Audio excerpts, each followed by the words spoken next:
Hello friends, मी Sonali's kitchen Marathi चॅनलमध्ये आपले स्वागत करते।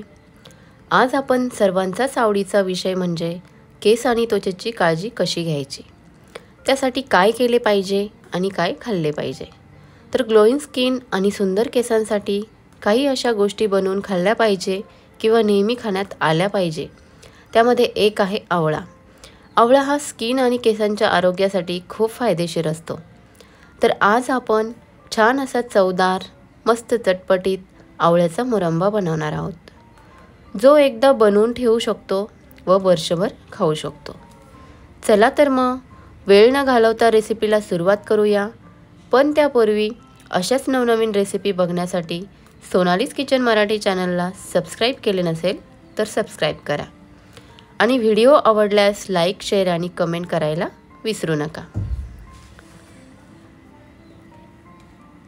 तर मुरंबा बनवण्यासाठी येथे मी अर्धा किलो आवळे स्वच्छ पाण्याने धुवून घेतलेले आहेत। आवळे हे ताजे असावे, बिलकुलही डाग वगैरे नसावेत।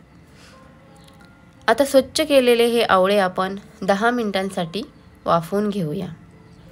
त्यासाठी कढाई गॅसवर ठेवायची, गॅस ऑन करायचा आणि कढाईमध्ये पाणी घालायचं। वरतून एक झाकण ठेवायचं आणि पाणी उकळून घ्यायचं। पाण्याला उकळी आली की झाकण काढून घ्यायचं आणि कढाईवरती एक जाळी ठेवायची। आता जाळीमध्ये आवळे घालायचे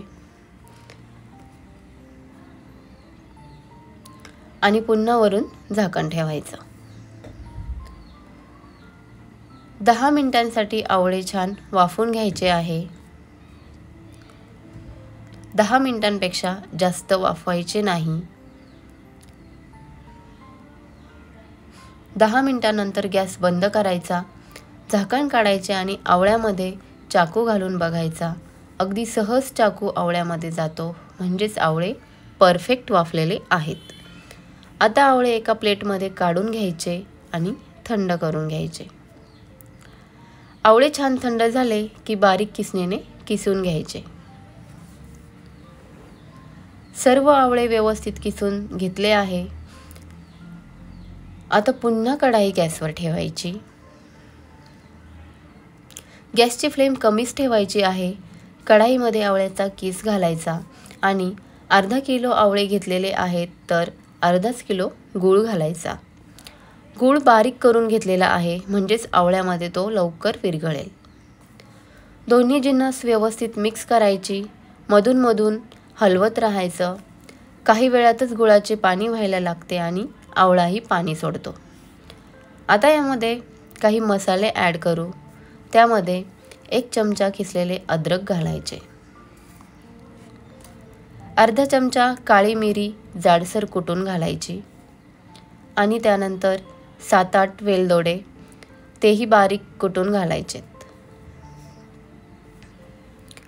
1.5 चमचा सेंधव मीठ घालायचं। साधं मीठ घालायचं नाही, फक्त सेंधव मीठच घालायचं आहे। 2 दालचिनीचे तुकडे घालायचे आणि 1 छोटा चमचा हळद घालायची। हळद ही आरोग्यास चांगली असते, तसेच हळदीमुळे मुरंब्याला छान कलर येतो। हळद घातली की सर्व जिन्नस व्यवस्थित मिक्स करून घ्यायची। अजून भरपूर प्रमाणात मुरंब्यामध्ये पाणी आहे। हे सर्व पाणी आटेपर्यंत छान मीडियम फ्लेमवरच राहू द्यायचं। मधून मधून हलवत राहायचं। बघू शकता काही वेळानंतर बऱ्याच प्रमाणात पाणी कमी झाले आहे। आता यामध्ये 1 चमचा काश्मीरी लाल मिर्च आणि 1 चमचा गरम मसाला घालायचा। पुन्हा मिक्स करून घ्यायचं। व्यवस्थित मिक्स झालं की बघू शकता मुरंब्यामधील पाणी भरपूर प्रमाणात आटलेलं आहे। अगदी थोडंसं म्हणजे मुरंबा फक्त ओलसर राहिलेला आहे। मुरंब्यामध्ये थोडासा ओलसरपणा हा ठेवायचा, नाहीतर नंतर मुरंबा अगदी कडक होऊ शकतो। मुरंबा ओलसर असतानाच गॅस बंद करायचा आणि आता त्यामध्ये 1 लिंबाचा रस काढून त्यात घालायचा. छान मिक्स करून घ्यायचं. मस्त तिखट, गोड, आंबट असा चटपटीत आवळ्याचा मुरंबा झाला आहे. मुरंबा थंड होऊ द्यायचा आणि काचेच्या बरणीत स्टोअर करून ठेवायचा. रोजच्या जेवणामध्ये तोंडी लावण्यासाठी पराठ्यासोबत रोज 1-1 चमचा याचे सेवन करायचे आणि खूप सारे फायदे घ्यायचे. चला तर मग तुम्हीही नक्की ट्राय करा आणि चटपटीत मुरंब्याचा आनंद घ्या. चला भेटू मग पुढच्या रेसिपीसोबत. थँक्स फॉर वॉचिंग आणि चॅनलला सबस्क्राईब करायला विसरू नका. Bye bye.